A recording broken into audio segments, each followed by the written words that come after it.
Welcome in Rose City to Soccer Made in Portland. Ryan Clark here with Chris Reifer. It's been a while since you've heard from us, but there has been a lot that has gone on the field for both teams here in the Rose City. We will begin with the Portland Thorns, who, since our last recording, have won 4 consecutive matches under interim coach Rob Gale. Have really, turned the Jets on and figured a lot of the things out that they were struggling with in that winless stretch to start the season, but still, as Chris Reifer has pointed out, work to be done for a team that has been decidedly imperfect in some of these victories, but nonetheless 3 points each time out, 4 games in a row going into this next game against Seattle. Chris, just looking at those 4 games and what you've seen from the Thorns over the last couple of weeks, a jam-packed week, obviously, for them with 3 games in this last 7-day stretch. What stands out to you over that stretch? What stands out to me is I don't think this team has really actually hit its stride yet, and yet they're getting the results that they've gotten over the course of the last couple of weeks. I think this is we're seeing sort of forward progress, of course. But look, the story of the last few weeks is, if you are just kind of competent around Sophia Smith, that's a pretty good formula for winning games, right? And finally, over the weekend, they did it without sort of Smith leading the goal scoring game breaking charge. But if you want to sort of put an overarching narrative on all of it, it's that, look, I mean, if you sort of just stabilize things in the rest of the team, Sophia Smith's going to win you a good number of games. And I think that's where they are. I think they have stabilized things. I think they're doing a better job of sort of writing and managing game states than they were. I think we very much saw that over the weekend against the Spirit at home, where they went up a couple, and then the game didn't turn into a track meet, right? The Spirit certainly had more of the ball than the Thorns did. I think the Thorns would have liked to have created 1 or 2 more good chances, maybe get that 3rd goal on the counter. But they managed the game state a lot better than they had. And that they sort of have in these other games in which we've seen them take leads before, but not be able to sort of keep control of the game. This was under much better control. And so, I mean, all of that stuff feels like it's stabilizing and is getting locked in a little bit more, but it remains very much a work in progress. I don't think the performance against the Spirit was perfect. I don't think the performance against Bay FC was perfect. And I think you can sort of find things to work on over the course of these last 4 games. But that, in many respects, I think should be the exciting thing for Thorns fans, that they are getting the results, that they have sort of climbed out from the cellar, where they were on 1 point through their first 4 games, if my memory is serving me right. Now they're 4th in the league. Cool. Okay. I mean, they've gotten the results, and I think the team can sort of benefit from the vibes while also feeling like, okay, let's go find our ceiling now, and see if we can get to the point where we're a true contender. I don't think they are just yet, but I think there's a much clearer path to getting there today than there was last time we recorded. Yeah, definitely. I think that it has taken a lot of the pressure off of them because of that rough start, right? When you're a team that is as talented as this Thorns team is, obviously getting off to a start that they did is going to create this sort of external pressure. Like, you feel like you should be doing better, like you feel like you can be doing better. And quite honestly, that carried over into last season as well. You felt it at the end of the season in that Angel City game. You felt it when they were eliminated by Gotham. It didn't feel right for them. And now this has sort of been their get back period. And yes, as we've pointed out, it's been imperfect, but in doing so, they've been able to get 3 points out of every game, right? And that's a very rare occurrence for a team trying to sort of reform itself and reestablish its identity, for them to rattle off 4 wins in a row. I'm pretty sure that's among the best stretches in Thorns history. in terms of you can't do a whole lot better than that. Yeah, no, you can't do too much better than that. I think that 5 victories in a row might be the record for the team, and that was probably in the very first year of the Thorns' existence. Obviously, they ended up winning the championship that year, but looking at back at those games, looking at sort of the different tweaks and adjustments, lineup wise, I have think a favorite. Yeah, Hina Sugita in the midfield. In central midfield and in a really free role to go find space. I like, and at times deeper lying. I really like the moments that the Thorns use Sugita to build. I mean, this is a player that was pretty out of favor under Mike Norris, and I think has become a really important part of that sort of engine room. But in general, I really like the way the central midfield has worked with Hina Sugita in it, and Sam Coffey, and usually Jesse Fleming, although that they've had to do some rotation over the course of the last week just because of the congested schedule. But that, I think, is something that has worked really well. I think Hina having the freedom to go find those spots has made them a little bit more sort of incisive in their build out. There's a lot of work still to do in the build out phases, and I think we really saw that against the Spirit, who, after going down 2-0, just pressed like crazy and had some success in doing it, and the Thorns struggled to build through it or to build over it. And to bypass it. But so there's work still to do there, but I like that look quite a bit. And so of the things that Gale has done, that is by far my favorite. Yeah, and I think that on the broadcast they mentioned specifically that Gale envisions Sam Coffey and Hina Sugita as dual eights, which is an interesting usage of Hina. And they put Fleming up in more of like a traditional like number 10 role, which is not necessarily what we expected coming into this season, right? Obviously, under Mike Norris, Hina Sugita was more of a winger in a lot of the cases. If she was even on the field, frankly, Norris didn't really rate her all that much, and it was, I think, to the team's detriment at the start of this season for sure. But now, Hina's moved back, which is interesting for somebody that, isn't necessarily thought of as like a two-way, like hyper physical sort of midfielder.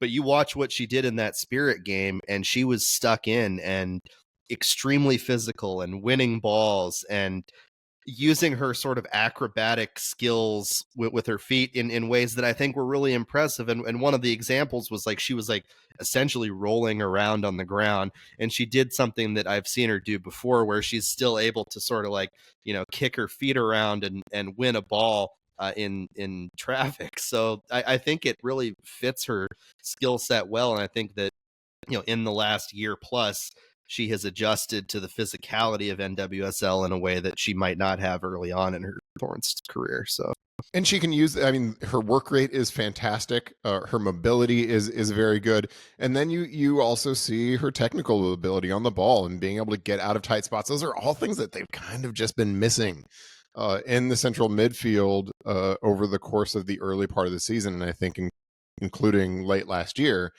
And so I think that's been a really good move. I just think that I'm not going to say that has been the difference. I think the way they've approached some of these games, especially against the Spirit, I think the way they approached that game made a lot of sense. And we saw some of the perils of allowing a game in which the Thorns are leading to open up against Bay, right? And that, I think, especially sort of expose some of Becky Sauerbrun's physical limitations at this stage of her career. But when they took the lead against the Spirit, they were much more compact. They were much more organized, and they really, really seemed to prioritize sort of closing down the game. And Sauerbrunn was phenomenal and showed the value that she can still deliver. So I think all of those things are really positive developments. I think we're seeing a bit more pragmatic approach to games, and even the way games change over the course of the variance in game states that happen over the course of a match. And I think that's exactly what this team needed, because at times it was, frankly, at a lot of times, it was just way too naive. over the course of the early part of this season and late last season. And it seems like they've lost some of that naivete, and that they're just a bit more pragmatic now. Yeah, I think so too. And I think that the way that they play has changed, not in like transformative, like, wow, this looks like a completely different tactical approach sort of way, but it seems like there's less of the, playing wide and spraying passes into the center of the field and hoping for the best. The situations where Janine Becky is out wide or Morgan Weaver or somebody else, and they just fling something in there and hope it works out.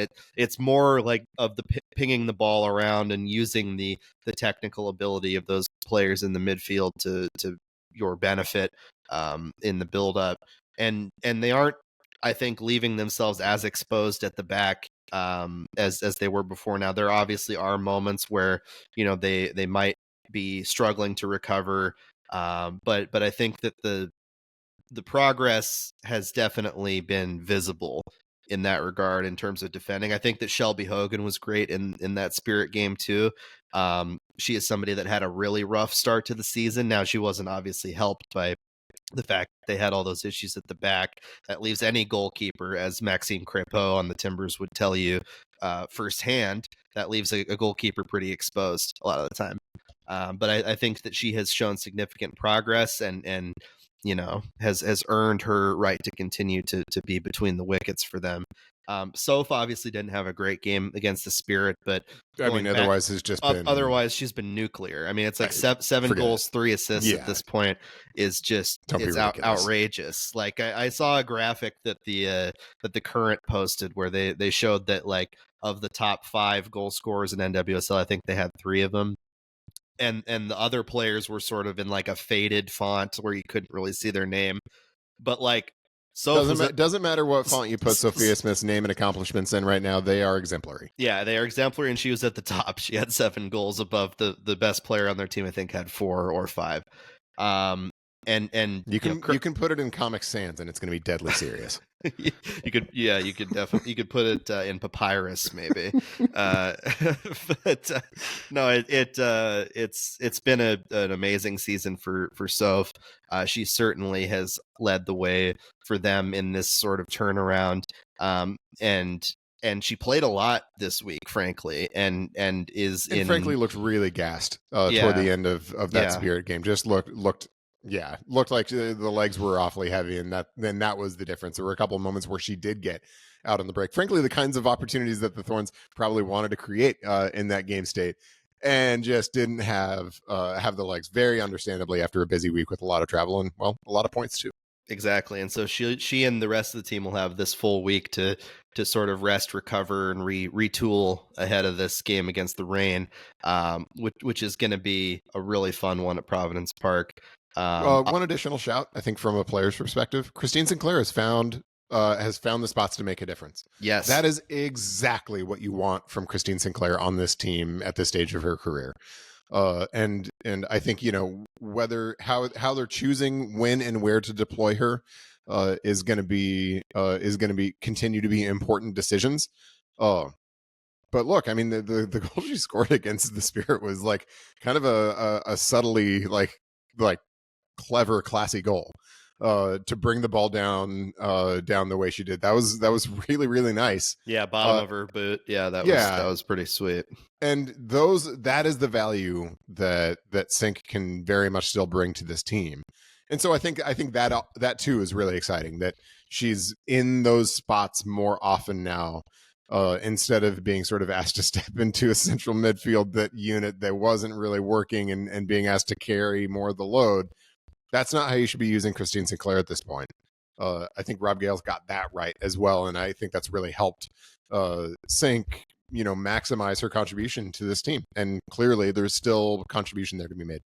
Definitely, she has been really impressive in the last couple of weeks, just in her contribution, and I think that she plays very well with Sophia Smith at this stage in her career, because you think about all the eyeballs and attention that Soph draws when she has the ball, understandably so, because it's just a terrifying thing to see. Sink being as savvy as she is and knowing the game better than any of the other 21 players on the field, she finds those spots and she finds those little pockets of space, as a sort of, center forward in that lineup to be lethal. And that was a perfect example. Her finishing that off was a great finish. Sam Coffey scored a goal in that game too. Shout out to her. I think that the dual eights thing is great for her and Hina in terms of building out from the midfield. But she also said something I think was noteworthy in her post game interview after that Spirit game. The rain obviously like coming down in buckets on top of her, so I feel for her having to do that interview.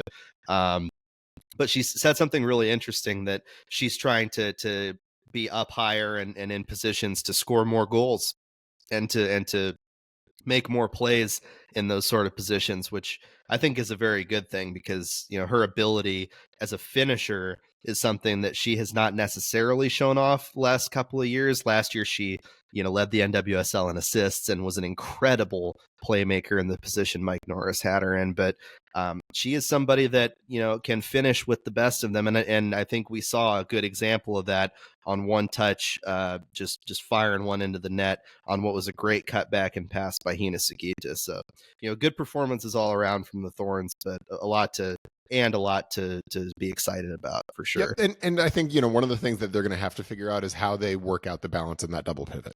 Yeah. I mean that's always the trick with double pivots. Everybody would play in a double pivot if it was easy, and if it was a simple dynamic to work out.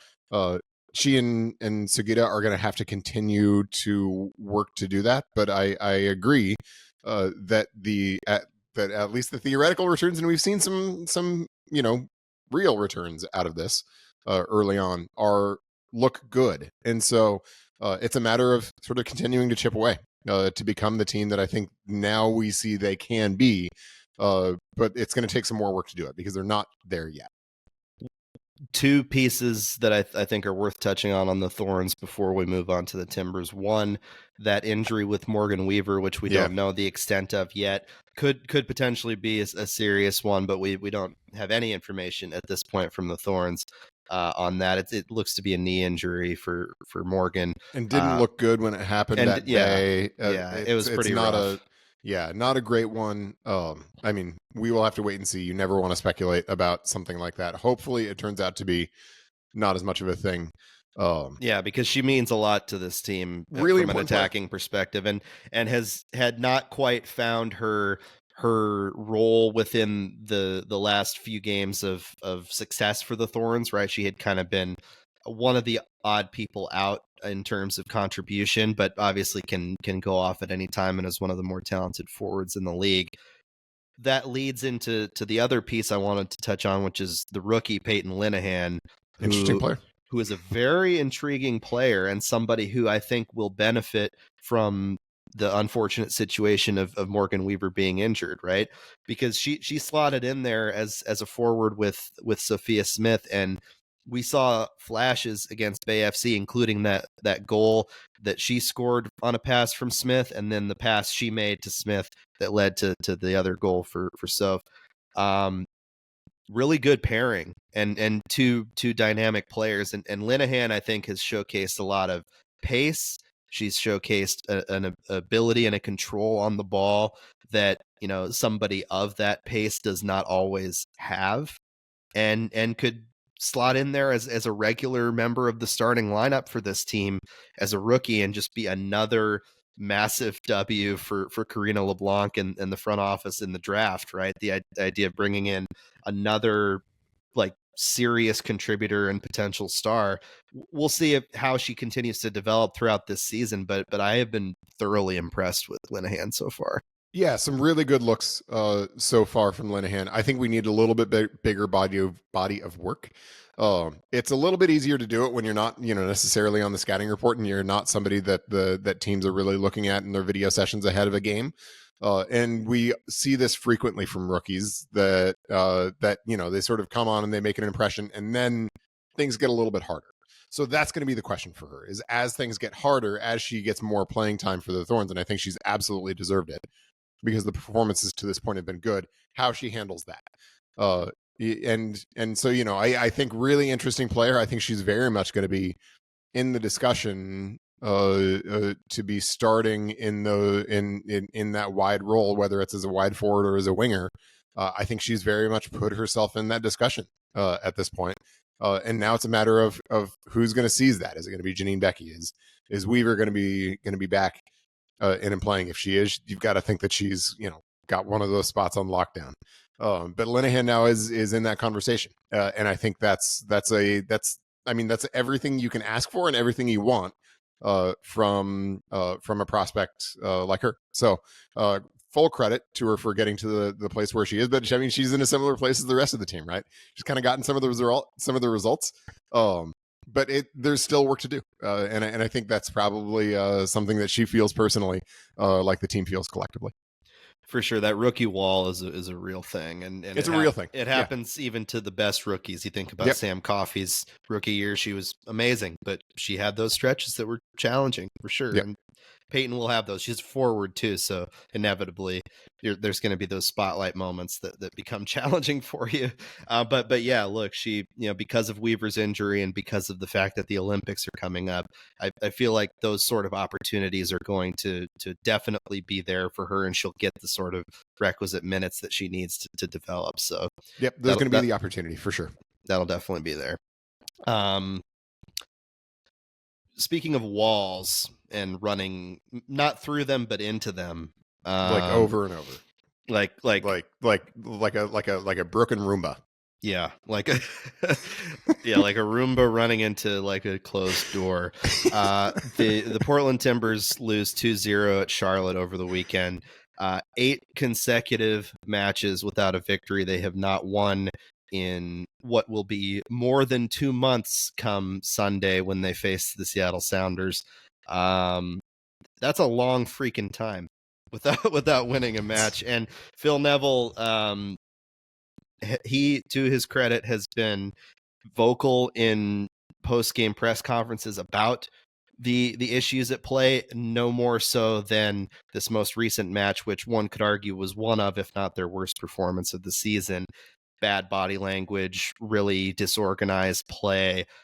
He came out and called the players out in less deflecting blame ways, which people got on other coaches over the years for doing things like that.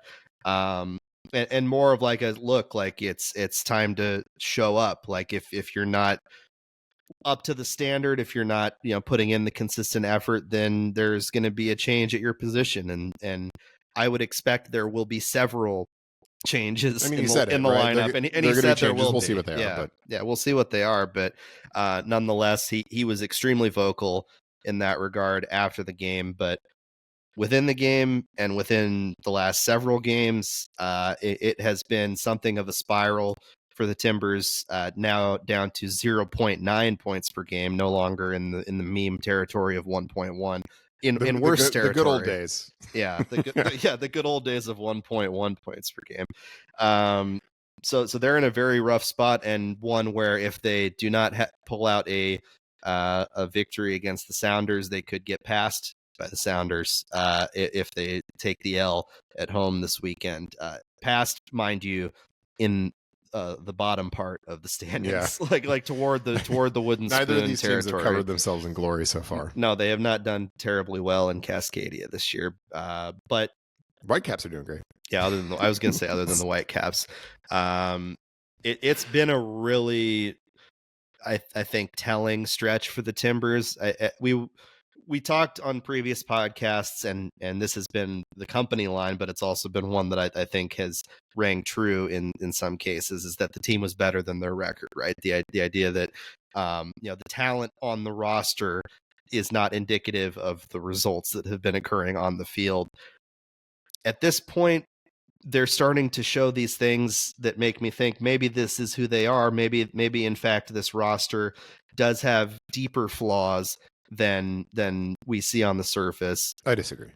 But the other side of that coin, as I was going to point out before you likely made the same point, is that it feels less like a talent issue to me, and more a preparation and discipline issue, which obviously anybody, including Phil Neville himself, would point out that falls on a coaching staff at the end of the day. Now, if you have undisciplined players on your roster, if you have guys that aren't listening, that don't care, that aren't putting in the consistent effort, that's a different story. And I'm not necessarily saying that that's the guys on this roster, but watch the game over the weekend and maybe you can see a few of those guys performing in such a way. It's pretty blatant, honestly, in stretches. So I think it is more that. I think it is more of a preparation and discipline issue, and that's really coming to a head right now.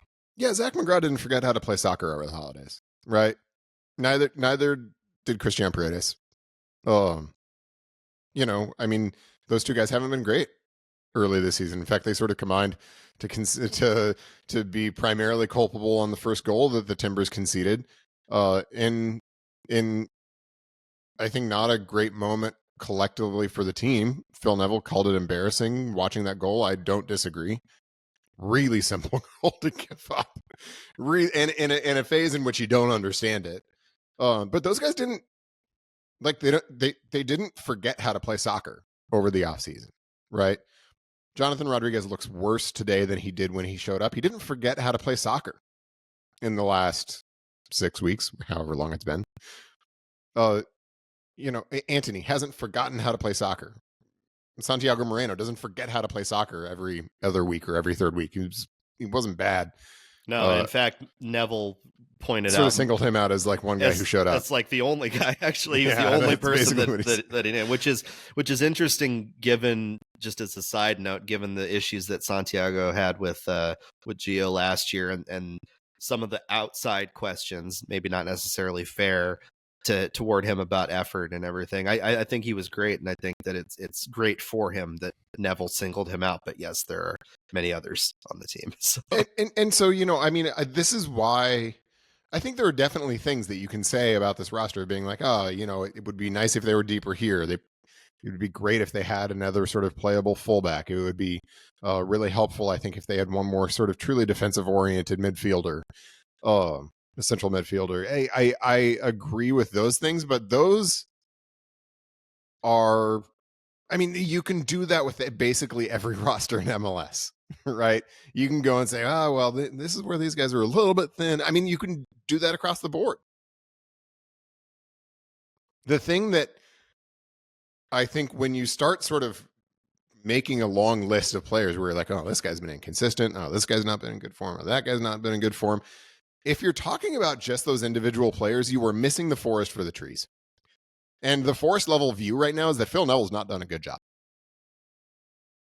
Like, he and his coaching staff haven't done a good job of getting this team put together, instilling an identity, and getting it to play. Now, in fairness to them, and it's important to, you know, consider all of these things, they've been on the road a lot. The schedule has been difficult. They have a softer stretch coming up. And so, you know, there are reasons not to, you know, completely throw them out the window at this point. But they're also on 0.9 points per game. That's even worse than 1.1 points per game. It's really, really bad. It's very bad. And the team's performance by and large has been very bad, especially on the defensive side of the ball. Absolutely criminal. Absolutely criminal. They are one of the worst defensive teams in the league. And look, I mean, and there's been a debate that I think is a good debate. It's a healthy debate about whether it's a matter of backline issues or whether it's a matter of the Timbers not being super good and clean in possession. I think that's a good conversation to have. I sort of fall in the why can't we have both? When you're shipping 2+ goals per game, there's a lot of room for a lot of things to go wrong. So there's plenty of defensive culpability to go around. But frankly, all of these things are about structure, right? All of these things are about organization. The teams that are good in possession, it's not because they have a bunch of guys that kick the ball really well. I mean, like, everybody has to have a bunch of guys that kick the ball really well. It's soccer. That's an important part of it. But, like, it's because they have really good structure. Like, you look at the Columbus Crew, and these guys aren't, like, pulling off passes where you're like, whoa, nobody else in the league can do that. It's because their build-out structure is phenomenal, and they have just trained the living bejesus out of it. And they know where guys are going to be. They know where the passes are going to go. And that's why they can go down to Rayados and just play them off the field at BBVA Stadium. Unbelievable. Unbelievable. But it's not because they have a level of soccer player that is orders of magnitude different than what the Timbers have. Yeah, they don't have the 5-assist guy on their team. Yeah, that's right. That's right. Yeah. Or like 11 of that guy. They're not 11 Leo Messi's running around. It's because their structure is so good that they can play, they can function that way. And that is the orders of magnitude difference between a team like Columbus playing at their best and the Timbers right now. It is structure. It's organization. So, I think the Forest level view is that this coaching staff has just not done a good job to this point of the season. And I think the pressure is going to start building if the results don't start turning. Because the schedule reasons, excuses, whatever you want to call them, those are going to go away. It's going to get easier. Schedule is going to get more favorable. You got a couple sub 1.0 points per game teams coming to Providence Park in the next few games, both Seattle and San Jose. There are a couple of road games. I think they got to go to Minnesota. It's not all cream puff schedule. But there are some some games that should and need to be won. And if they don't, I mean, this is not a team that's done well at home to date. I mean, everybody's always like, all right, well, they're going to come home. I think they're 1-2-1 at home, or 1-1-2 at home. It's not great, right? Like, that has not been a panacea so far. And so I think if they get through this next stretch and the results haven't taken a very significant turn for the better, I think the questions are going to start to be asked about whether this coaching staff is up to snuff, is up to the job. And I think it would be hard to say that those questions aren't fair. Yeah, because and honestly, like Phil, even in not in the disingenuous like, oh, it's on me sort of way. Like, after the game, he did take that sort of personal accountability. Before obviously discussing all the ways in which the players were failing, but it didn't seem, at least from the outside, to me like something that's disingenuous. I think he knows that pressure exists, and I don't think that the relationship between him and the front office is so like buddy and hunky dory in a way that like he just has this long leash and he can sort of do whatever he wants. He's a first year coach, unproven in MLS, that they spent a lot of freaking money on the roster for. They spent close to $20 million on this roster in the last 2 years. Yeah, that's a BFD, and Rodriguez has been disappointing for sure. Over the last several games, especially, I think he showed flashes of serious quality when he first got here that have sort of dissipated on his front. Also, one thing that we aren't touching on that is, I think, essential to what has happened the last two games is Noah Evander. And Evander has been amazing. He's been like in the MLS MVP conversation, or should be, given some of the stretches of play that he's had. Can you be in that conversation on a 0.9 point per game team? No, you can't. And also there's two guys on Miami that are like just blowing everybody else out of the water in that conversation, but that's a different discussion altogether. The main point obviously being that Evander is integral to this team's success. He's the engine that keeps them running. He's the straw that stirs the drink. He's all the superlatives that we like to use, and not having him has sucked, but they've been winless with him too in the stretch. Stretches. It's not like they were conceding any fewer goals with him on the field. No, and that's the thing, is like there's a lot of attacking talent. There's a lot of playmaking guys that I think have shown flashes of serious quality this season, but the issues at the back are so prevalent and so consistently present that it just destroys everything. It's a waste. It's a waste of what you have achieved in being one of the better goal scoring teams in MLS. You are completely throwing that out the window by being disorganized at the back and by having guys that just have not been ready to play. And this is an oversimplification, but I think there is a sort of core truth here in that I think it's easier to explain for a coach not having the talent if they're not scoring a lot of goals, right? I think there is a certain level of just playmaking talent that you need to regularly score a lot of goals. I don't think that holds true necessarily with a team's ability to be clean in possession, to not give the ball away in bad spots, and to not ship goals. I think a coach has more influence and more ability to take even a flawed roster and make it competent in those ways than a coach does to have a team, score tons of goals. And so that's why when I see the Timbers scoring a lot of goals, but failing really egregiously in these other phases of the game, why I do point a pretty big finger at the coaching staff and say, look, I mean, this is where you should be showing your greatest influence. This is where you have the greatest ability to mold the team. And that has been the team's greatest weakness so far. So, I think Phil Neville has done some important things since coming to Portland. Frankly, in terms of re-engaging supporters, he has done more work in the last 5 months since he showed up than anybody at the Timbers did in the last 5 years. And that's important. Frankly, it would probably be a really good thing for the club, given that if he was succeeding on the field.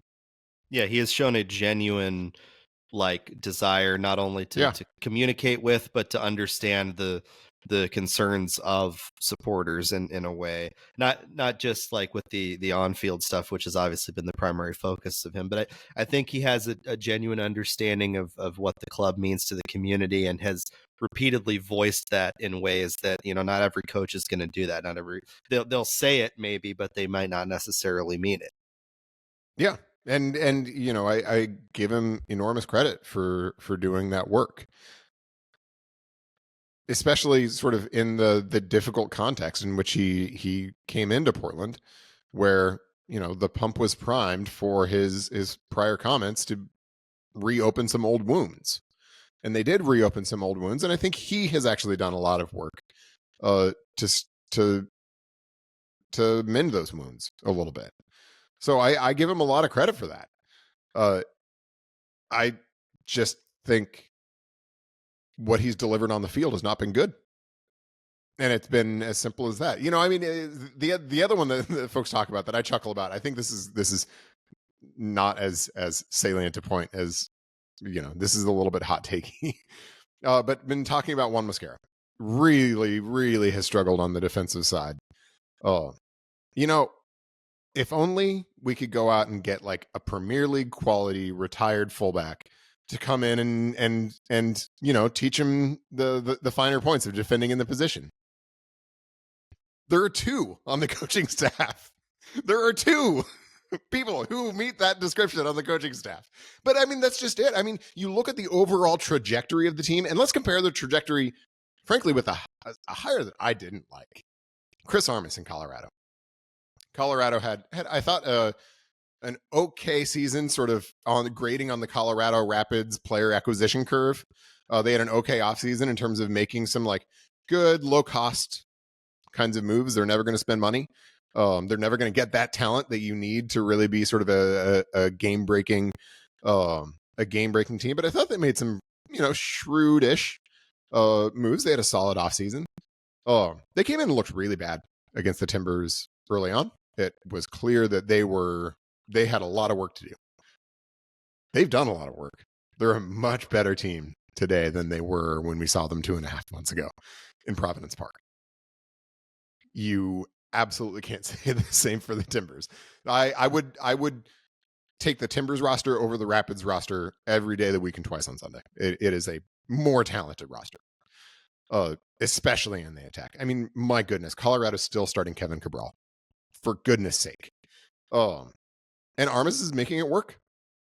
The Timbers have a ton more talent, and they've gone in exactly the opposite direction in the last 2.5 months. And that's the difference that coaching can make.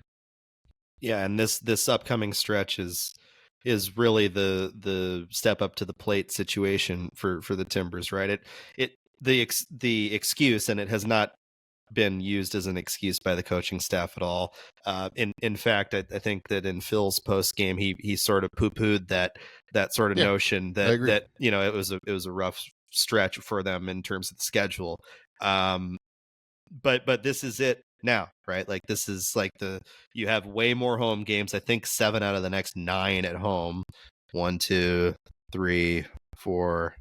Yeah, or This is quality content. Hearing 4 you out. count audibly. Yeah, 4 of the next 6. Excuse me, listeners, at home, and against teams that are not necessarily of the quality that you went on the road and played, and unfortunately dropped points against. But hey, it's still MLS. There's still this massive level of parity, and you still have that opportunity to crawl out of the pit that you have dug yourself into just by the fact that there is so much incompetence around you in the Western Conference.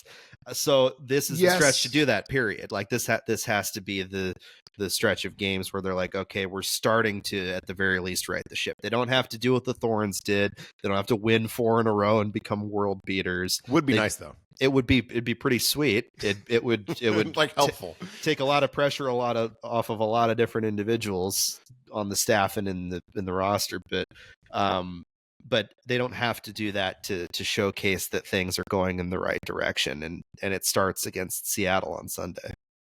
Yeah, I think that's right. I also think they need to put together a string of results. And otherwise, you're looking at the top 4 now. The Timbers are, depending on how you count, between 8 and 10 points off the top 4 in the conference. That's a really big deficit. I mean, we're a third of the way into the season. It's not like this is super early days anymore. We're sort of at the you argue record stage of the season now. And that's a really big deficit. If the Timbers want to get into that top 4, they're going to have to really pull a rabbit out of a hat now. To the point where I think you'd probably say that's not a super realistic goal. And there's a lot of data to suggest that if you're not in the top 4, what the heck are you playing for? Because that's where champions come from, right? That's where teams that win trophies come from, is that top 4. And so, that's not to say the Timbers can't make the playoffs. And MLS has a famously very, very, very, very, very generous rubric for making the playoffs. They can still get there. But if you're in the playoffs in one of those lower seeds, history says you're meat. And that at this moment, with how poor the Timbers have been and the quality of the results to date, seems like the Timbers' greatest aspiration, which isn't a good one. And in Soccer Made in Portland parlance, it ain't shoot. That game for the Timbers, 1:45 p.m. Pacific on Sunday, here in Portland at Providence Park. AAPI Heritage Day, so that'll be a fun one out at PP. And we've got the Thorns the day before, taking on Seattle Reign. No longer OL Reign. Darn it! It's Portland versus Seattle at long last once again at Providence Park. That's on Saturday at 7. I will be there. I got tickets, so I will be packing in there with a whole bunch of other folks. Perfect. We'll have to link up and have a beer, my friend. Sounds good. So we had will some beers at Wrigley Field this last weekend. That was was a great time. That sounds fun. I would love to get out there for a game. Had a trip to Chicago. Oh, absolutely must do. Must do. I mean, I'm a Cubs fan, so okay. I do it with a little bit of regularity. Although I hadn't been in a few years, so it was really nice to go back. Just awesome. Sat in the bleachers one day, which is like a must-have, slightly degenerate like sporting experience, but like a great time. It's like being in the 300s of Moda Center. But much better. Okay. So yeah, had sort of one Ferris Bueller day, and then good seats for another day. That was great. So if a beer with you at the Thorns game is anything like that, it'll be 12 out of 10. Cheers. We'll see you there, everybody, on Saturday as the Thorns take on Seattle Reign, and then we'll be back next week to chat everything that goes on in these derby matches over the weekend. For Chris Reifer, I'm Ryan Clark. Thanks for joining us. Like, subscribe, follow on Twitter, do all the things. We'll catch you next week.